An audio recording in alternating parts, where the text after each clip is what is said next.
Sound of Lava, this is Pacific Waves from RNZ Pacific. I'm Susana Swiswipi.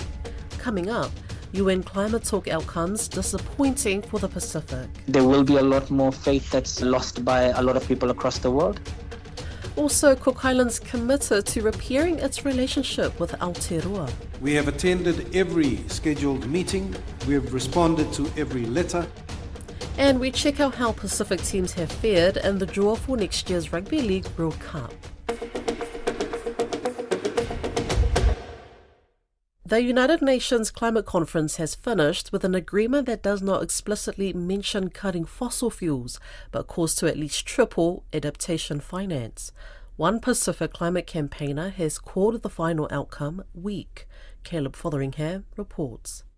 The head of Australia Pacific at Greenpeace, Shiva Gondan, says the multilateral process is currently being attacked, which is making it hard to reach a meaningful consensus on decisions. Credibility of COP is dropping somewhat, but it can be salvaged. It can be salvaged if there's a little bit of political will that is visionary from across the world. And the Pacific has kind of showed leadership in this quite a bit in the last few COPs. He says that outcomes of this COP and previous ones mean global temperature rise will not be limited to 1.5 degrees Celsius. There's parties within this system who are attacking the science and the facts that show that we need to really be a lot more ambitious than we are. And if that continues, there will be a lot more faith that's lost by a lot of people across the world. COP30 has closed without explicit mention of the fossil fuels which drive global warming.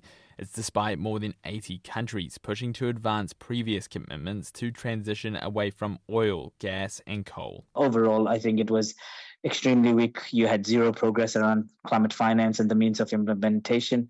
And hoping the next few months there will be a little bit of a pathway with those open door opportunities in addressing the root cause of the climate crisis, which is the fossil fuel industry. COP31 will take place in Turkey next year, and Australia will be president of negotiations, which means the country will be in charge of the draft documents.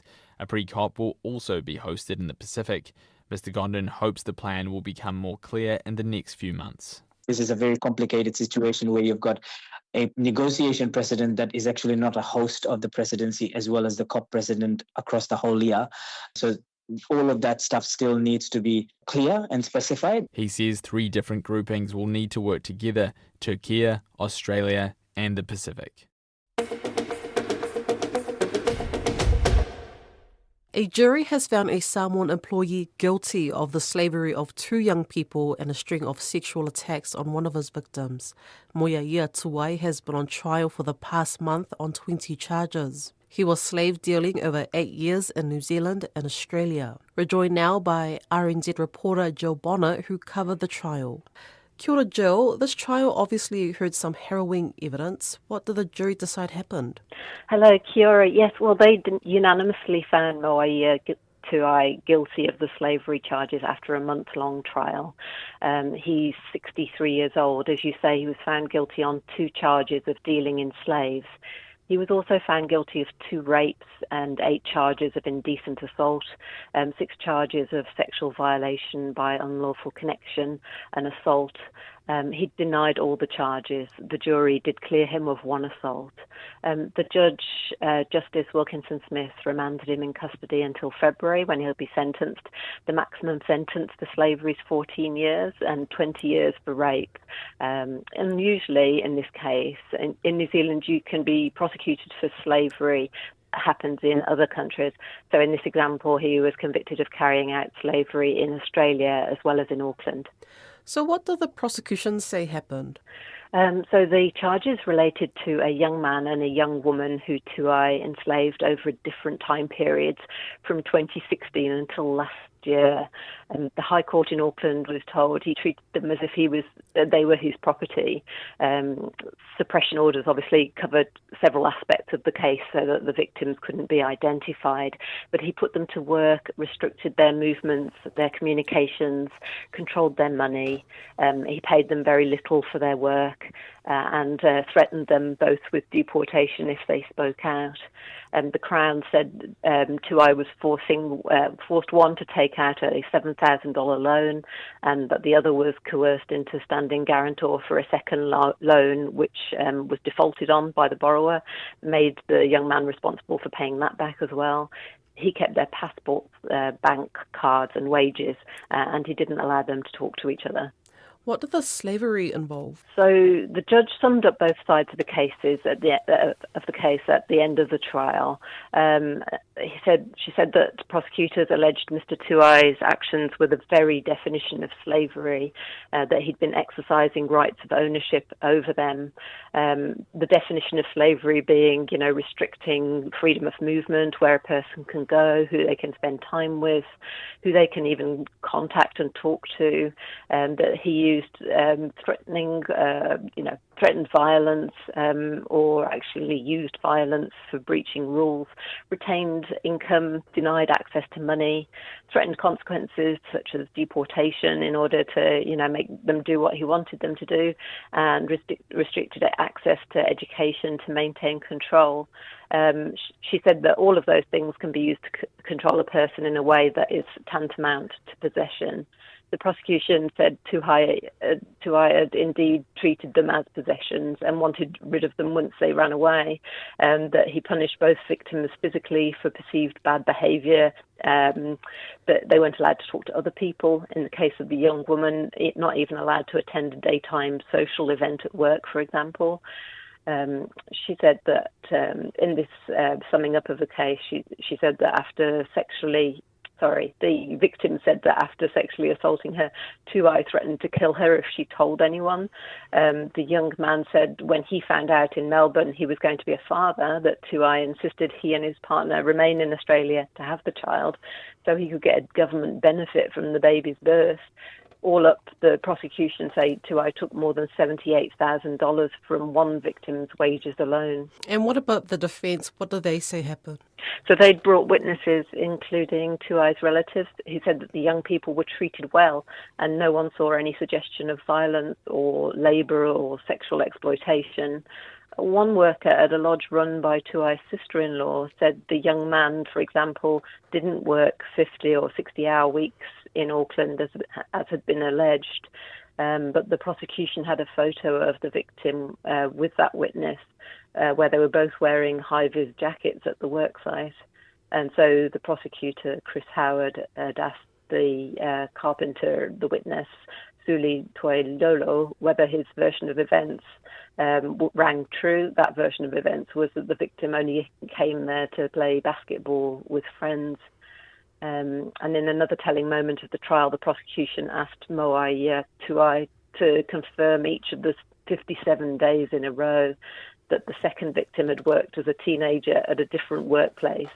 Tuai did so, and the 57 days in a row, for example, was only came to light because Tuai himself had even documented in his own diaries her working hours and wages, and the different jobs that she was working at, including also included in those diaries when he gave her beatings. So Tuai's lawyer told the jury that the defendant didn't take unreasonable or excessive expenses from the young people's wages, and said that Tuai was safeguarding their bank cards and passports. The defendant also denied he was a puppet master, effectively, who forced the female complainant to make a previous false allegation of rape against another man to police. Tuai's wife, Sania Tuai, said that when he phoned authorities the day after she ran away to ask if she could be deported, it was in fact only to clarify what the rules were. She also denied that she sent messages to the other victim and his pregnant partner after they ran away, effectively cursing the birth of the baby, or that she saw her husband body slam the young man to the floor before she and Tuai held him down on the ground. The sister-in-law said she never employed anyone under the table or without a contract at her lodges and campgrounds. The prosecution said she paid the male victim $100 to $150 a week his long hours of doing cleaning work and repairs. And another relative gave evidence and denied the family turned a blind eye to what was happening, the violence and the slavery. But in the end, the jury's deliberations took almost 2 days, but they were clearly not swayed by Tuai's version of events or the witnesses who'd backed them up. And Tuai will be sentenced in February. The Cook Islands government says it's working to stabilise its strained relationship with New Zealand, but not at the cost of its autonomy. It comes after Aotearoa extended its funding pause to almost 30 million New Zealand dollars over 2 financial years. Tiana Haxton reports. In a 30-minute long address, Cook Islands Prime Minister Mark Brown assured his parliament the government is taking steps to mend the rift. Our officials and ministers have engaged consistently with New Zealand across every formal channel that is available to us. We have attended every scheduled meeting, we have responded to every letter, and continued to seek constructive pathways to address the concerns raised. But Mr Brown emphasised that restoring the relationship must not come at the expense of the growing independence the Cook Islands has gained throughout the years, quoting the country's first Prime Minister, Albert Henry. Even in our smallness, we are proud to be self-governing in an association with New Zealand which is entirely free. I would like to stress the point that we are not under anyone's domination or control. New Zealand's concern stems from several agreements the Cook Islands signed with China early in the year, which Wellington felt it wasn't consulted on. During questions time, opposition MP Te Ariki Heather pressed the Prime Minister on the effect of less New Zealand money flowing. The question is, Prime Minister, are you denying the people of the Cook Islands the right, the privileges, and also the support of New Zealand, financial support for this country? In response, Mr Brown says the government has protected essential services in the budget, which will not be impacted by the funding freeze. But that pause in funding, Mr Speaker, did not deter the government from passing a budget which was not only fiscally responsible, but also contained the increases that we had promised to our people through the wage and salary adjustments and also through the welfare programs. But he says the Cook Islands still values New Zealand's contribution. That is not to say that we don't need New Zealand money, Mr Speaker. New Zealand funding is greatly appreciated by our government and by our people and has been over the years. Mr Brown says the situation has taught him a lesson. While we are fully committed to our relationship with New Zealand, we have learnt a valuable lesson in that we've seen the risks that arise from over-reliance on any single partner for our development needs. A narrowed or non-diversified development partner approach would weaken our economic resilience and has implications for our long-term ability to advance our own development goals. He says the priority is to strengthen and modernise the partnership. The Cook Islands remains committed to our constitutional relationship with New Zealand. We will continue to act in good faith and we will continue to engage. And with their support, we will continue to protect the interests of our people as a proud, self-governing state within the realm. Mr Brown says he is confident the relationship will stabilise and that trust will be rebuilt. The autumn Test rugby window came to a close at the weekend with a lot of action across Europe. Pacifica reps, the Flying Fijians and the Ikalitahi of Tonga were both in action. Closer to home, there were 3 winners at 2 different football tournaments in our region. Our senior sports journalist Iliesa Tora joins me to provide more updates on the results. Bula Iliesa, the top rugby nations gave it their all in the weekend, including Fiji and Tonga. How did our Pacifica teams perform? Bula Vinaka and Fiji and Tonga were both in action across Europe at the weekend. The Flying Fijians had a very tough game. Tough game against Spain. And I would say that they were very lucky to come home in the end. In the last 10 minutes, they were able to get the points that mattered. Early Sunday morning our time here in New Zealand, and they beat Spain 41-33. Spain took it to Fiji right from the opening whistle. The Fijians had 3 good scoring opportunities, but lost ball towards the Spanish line saw those opportunities go to waste. Tevite Canivere saying after the game that it was very tough for them. Spain were very good. There was one thing that I noticed from the Spanish forward attack. They were very good with their mauls, and they were able to match Fiji in that department. And they turned over balls very, very effectively and were able to subdue Fiji's attacks in that regard. Tonga took on Scotland at Murrayfield early Monday morning, but they were thumped 56-0. One of the biggest disappointment from Tonga's game was their ill discipline, which saw them losing Semi Sipaya in a yellow card that was earlier given early in the game. I think it was about 8 minutes into the game. He was shown a yellow card, and then that was upgraded to a red card. And then during the game, they had Daniela Filimone, Fine Inisi, and Harrison Mataele also being yellow carded at different times, which really affected how they played. But head coach David Tatifu said they would take the learnings. They were able to play to fill some players who were not part of the Pacific Nations Cup, and he was able to see what they could do. But definitely a lot of learnings as they move towards 2026 in preparation for the 2027 Rugby World Cup. And where to from now for our Pacific rugby teams? You've mentioned that there's a lot of learnings for the Tonga team to take on before the Rugby World Cup. Yes, 2026 is going to be a very important year for all the rugby nations as they prepare for the 2027 Rugby World Cup. Definitely, the Flying Fijians are in the Nations Championship for Southern and Northern Hemisphere Tier 1 teams. And Samoa and Tonga are in a second division or Tier 2 championship also, where they will be competing against Canada, America. They will be competing against Chile, Uruguay, and those teams that are in Tier 2. That will definitely be something that I know all three Pacific Island teams are going to be looking forward to as they prepare for the 2027 Rugby World Cup.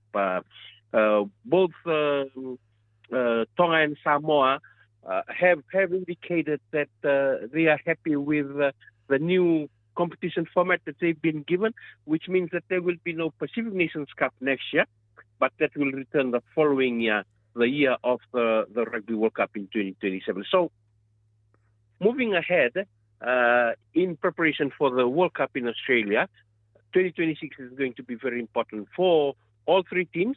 There's a lot of players from the three Pacific Island countries that are playing rugby across Europe, in Japan, and of course here in New Zealand and Australia. The problem is getting these players together, getting players who are available to be able to strengthen the teams, the three teams that are going into the World Cup. So that is going to be priority for all three teams going into 2026. Okay, moving on from rugby union, we've had winners who were crowned at two different football events at the weekend. Who won what and how do they do that? Definitely a lot of football action or soccer as we know it in the Pacific, in Suva and Papua New Guinea over the weekend. In Suva, the Solomon Islands club Mataks FC captured the OFC Futsal Men's Championship League title with an 8-7 win on penalties over Waikato Rapids of New Zealand. It was an interesting game because the teams had fought to a 4-all draw after the extra time final. So they had to go through penalty kicks to decide who would win. And Solomon Islands Mataks Club won that, becoming the only second Solomon Islands team to win that title, with the Rapids having gone through the competition without a loss at all. But they suffered that loss against the Mataks in the final. Across in Port Moresby, the Melanesian Cup tournament came to an end with the PNG women's team beating Fiji 3-0 to win the first women's tournament title, and Vanuatu surprised everybody when they dethroned defending champions PNG 7-6 in the final. That game also decided on penalty kicks after the teams had gone through full time and extra time tied up. So Solomon Islands Vanuatu, Papua New Guinea, sharing titles over 2 different tournaments at the weekend. And congratulations to all the teams and the football events. Just when we thought that we were done with International Rugby League, the draws for the 2026 Rugby League World Cup have been released. What can you tell us about that? Yes, very interesting draw coming out of the International Rugby League at the weekend with the draws for the 2026 Rugby League World Cup. In the men's competition, Fiji and Cook Islands are pooled with Australia and New Zealand in Pool A, a very tough pool in the men's competition. That is a do-or-die pool there. And of course, Samoa is in Pool B with England and Lebanon, while Tonga is in Pool C alongside Papua New Guinea and France. What I'm reading is that the Pool B teams will be playing against Pool C teams during the World Cup, which kicks off in October and ends in November next year. In the women's competition, Samoa is in Pool A with Australia and England. Interesting also there.